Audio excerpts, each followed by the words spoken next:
On the evening of November 13, 2015, Paris was shaken by a series of coordinated attacks. 129 people were killed, hundreds more wounded. An ambience of fear gripped the country.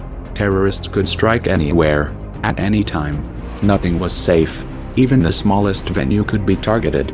It might be tempting to react to this event emotionally without looking beyond the official narrative, without examining the evidence, without questioning where this is headed.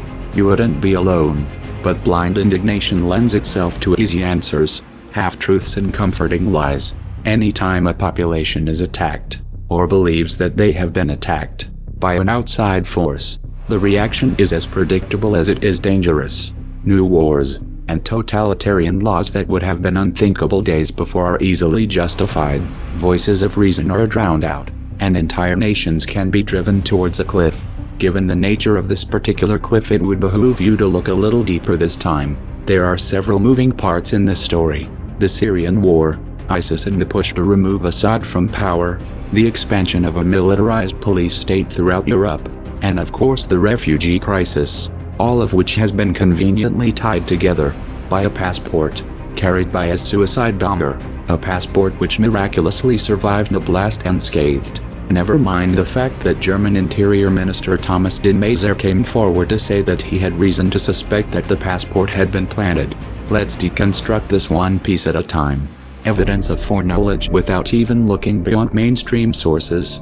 We find evidence that the French government knew that the attacks were coming. They were warned by the Iraqi government. They were warned by the Turkish government twice. And according to this article from the Times of Israel, which has since been edited, security officials in Paris were specifically warned of an impending attack that very morning. The same article goes on to mention that the Bataclan theater had financial ties to the Israeli military. And of course the French government just happened to be running an exercise simulating a mass shooting in Paris just hours before the attacks began. Where have we seen that before? Could someone please explain how Iraq and the Turkey government, which are developing countries, were able to see this coming, while the NSA and French intelligence were caught completely off guard? Are we really to believe that this was just incompetence? The setup before the dust had even settled. The official narrative was clear. ISIS was responsible.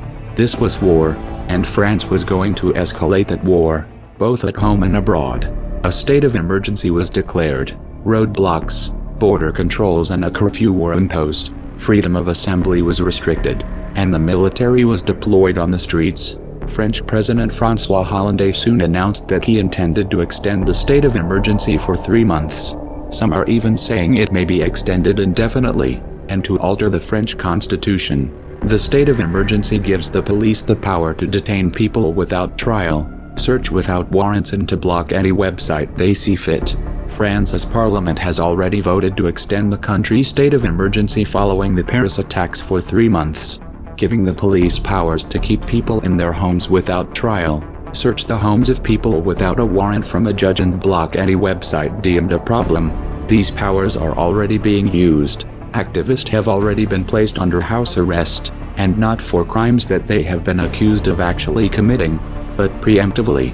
The attacks are also being used as a pretext to justify the establishment of a new European intelligence agency modeled after the CIA. And speaking of the CIA, let's not forget who actually created ISIS. France didn't seem too concerned about the rise of Islamic extremism when they joined the US in the 2011 regime change operation in Libya. If mainstream news outlets were publishing evidence of jihadists among the CIA-backed rebels, it would be utterly naive to think that French intelligence services didn't know.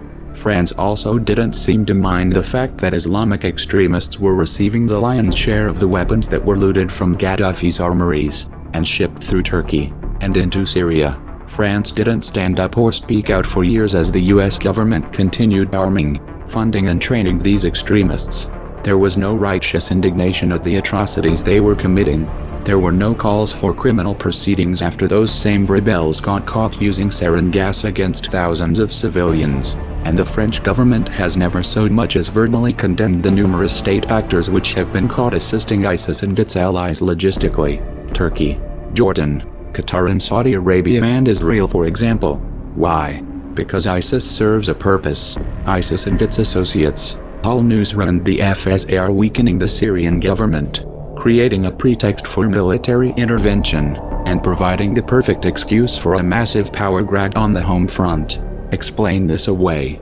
ISIS and Al-Nusra have officially formed alliances.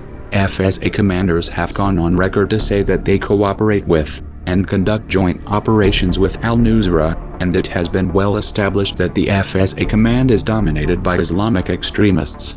Do the math. What's happening in France should not be viewed in isolation.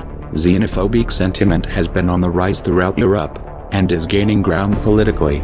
This trend has clearly been exacerbated by the ongoing migrant crisis, which is obviously tied to the regime change policies of the West. But one variable in this equation that no one is talking about is the fact that the way immigration has been handled in Europe is not merely a question of short-sightedness. It is a reflection of policy. In 2012, UN Migration Chief Peter Sutherland urged the EU to do its best to undermine the homogeneity of its member states. Such a proposition may sound absurd, unless you take into account that breaking down the national identity of a country makes it much easier to dissolve political boundaries and independence. And that's precisely what they want.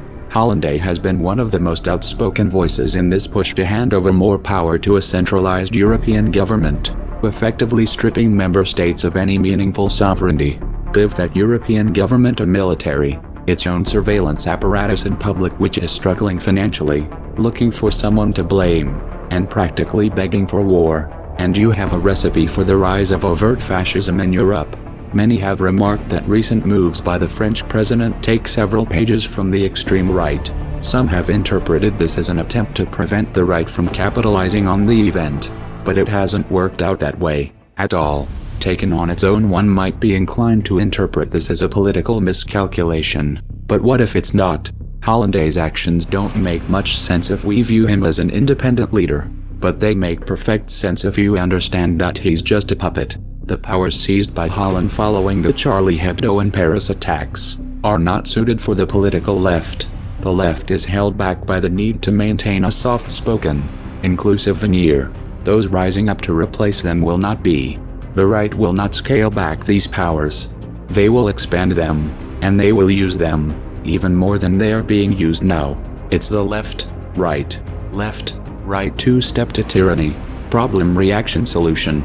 This formula is not new. These tactics are not original, nor are the motives or response. Like the American public following 9/11, it's going to take the European population quite some time to realize where they are being led, and they're only going to come to that realization if those who see